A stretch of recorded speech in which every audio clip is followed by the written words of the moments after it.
Revelation 1041. From the 8th of August 1939. Circle of the knowledgeable under control. Activity of the mind.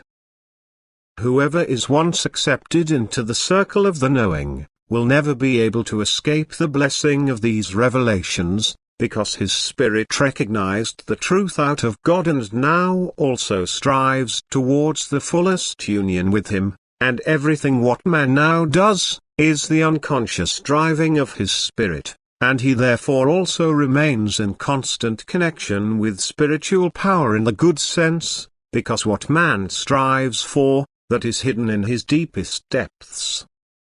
Man himself is not able to recognize it. The spirit, however, is unhindered in recognizing and knows about every finest impulse, about its actual task, and pursues it unabatedly.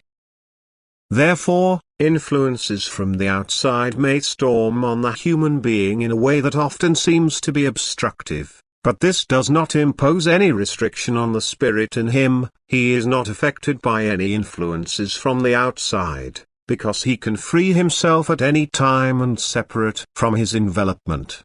The strangest phenomena are signs of this separation from the body. The body becomes tired and apathetic, while the spirit is in tremendous activity apart from the body, and this then appears in the consciousness of man as a completely apathetic state. Whoever knows himself to be accepted in the circle of the knowing, his experience is constantly controlled by spiritual beings, and such measureless arrangements have been made in spiritual regard, that erring or straying away from the gained knowledge is no longer to be feared, since the very spirit can now only unfold itself unhindered, and now also takes care itself that man remains in divine order.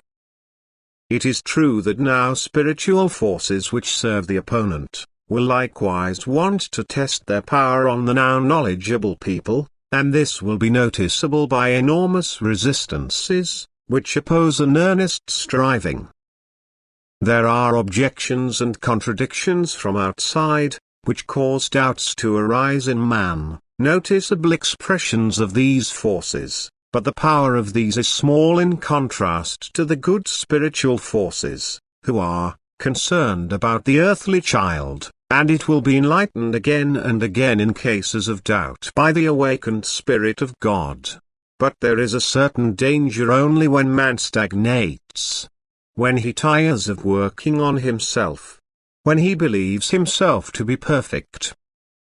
However, this is always a sign of a not yet complete liberation of the spirit, and therefore this danger can only threaten in the beginning of the spiritual striving, and is to a certain extent due to the effort of the bad forces, which were not resisted enough by too easily listening to their evil whispers, which tried to make man arrogant, and hence the earthly child succumbed.